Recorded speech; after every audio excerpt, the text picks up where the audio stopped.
সাকিব তো আমাদের পরিকল্পনার মধ্যে অবশ্যই আছে। এখন বলতে পারবো না যে এক্স্যাক্টলি কোথায় বাংলাদেশ ক্রিকেটে রেখে দিতে চাই। অ্যাটলিস্ট সবাই যেন বলতে পারে সবার জন্য ক্রিকেট।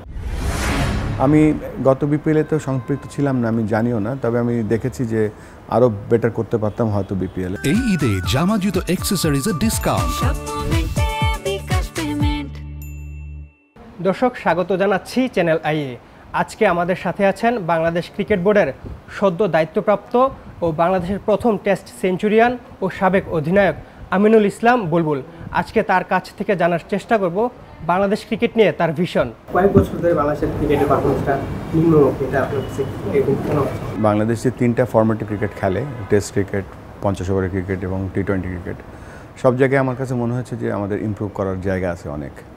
বিশেষ করে ইউএই সিরিজটা আমরা অত ভালো করিনি এবং টি-20 ক্রিকেটের হতেই পারে। এবং পাকিস্তানে আমরা 3টা ম্যাচই হেরেছি, কিন্তু পাকিস্তান 3টা ম্যাচ হারলেও আমরা কিন্তু কিছু কিছু জায়গায় যদি ইমপ্রুভ করতে পারি, আমার কাছে মনে হচ্ছে যে আমরা হয়তো সামনে ভালো করতে পারি। তবে আমার কাছে অবশ্যই এটা, আমি কোচিং একটা কথা আছে যে coaching talks about future possibilities, not past mistake.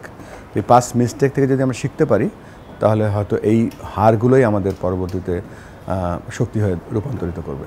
যে কাজ শুরু করেছি, দেশের প্রত্যন্ত অঞ্চলে আমরা ক্রিকেট নিয়ে যাব এবং তার মধ্যেই একাডেমিগুলো যেগুলো আছে সেগুলো আমরা আরেকবার দেখব যে একাডেমিগুলো কী শেখায়, সেখানে তাদের কোনো রেজিস্ট্রেশন আছে কি না, তাদের কোচগুলো কতটুকু কোয়ালিফাইড, এই ব্যাপারগুলো দেখব এবং তাদেরকে আমরা সাহায্য করার প্ল্যান করছি। ক্রিকেট ডেভেলপ করতে হলে কিন্তু আপনাকে অবশ্যই ফ্যাসিলিটি দিতে হবে। সেটা হতে পারে সিনথেটিক পিচ, সেটা হতে পারে টার্ফ পিচ, সেটা হতে পারে পাকা পিচ। সো আমার কাছে মনে হয় যে এই যে ছোটো আমাদের ঢাকার আশেপাশে যে জেলাগুলো আছে, আমরা গতকালকে বসেছিলাম, যে আজকে সকালেও ইনফ্যাক্ট বসেছিলাম, যে আমরা জানতে চাচ্ছি যে আমাদের কাছে কতগুলো মাঠ আছে, কতগুলো আমরা কন্ট্রোল করতে পারবো, কতগুলো ন্যাশনাল স্পোর্ট কাউন্সিলের আন্ডারে আছে, সেই কাজগুলো করছি। আমরা সেই ধরে আমরা সেই গ্রাউন্ডগুলো ডেভেলপমেন্ট করার প্ল্যান করছি। গত বিপিএলে তো সম্পৃক্ত ছিলাম না, আমি জানিও না, তবে আমি দেখেছি যে আরও বেটার করতে পারতাম হয়তো বিপিএলে। অনেক লোক খেলা দেখতে এসেছিলো এবং আমরা ওই গত বিপিএলে যে আমাদের যে কাজগুলো হয়েছিল সেগুলো আমরা এখন পর্যালোচনা করছি, যে সেখানে আমরা আরও কী করতে পারলে ভালো হতো, কী মিস করেছি, তো সেগুলো আমরা পর্যালোচনা করছি। সেগুলো যদি ইমপ্রুভমেন্ট না করি, তাহলে আগামীতে বিপিএলে আমরা সফল হতে পারবো না। তো সেই ব্যাপারগুলোতে আমরা কাজ করছি। সাকিব তো আমাদের পরিকল্পনার মধ্যে অবশ্যই আছে।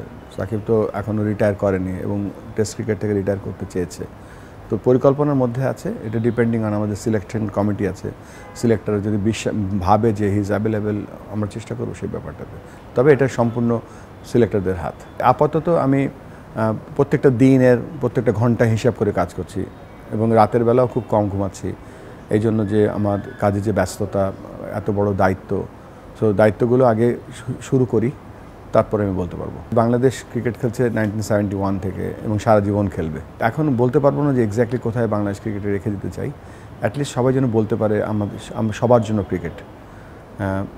এইটা আমাদের স্লোগান।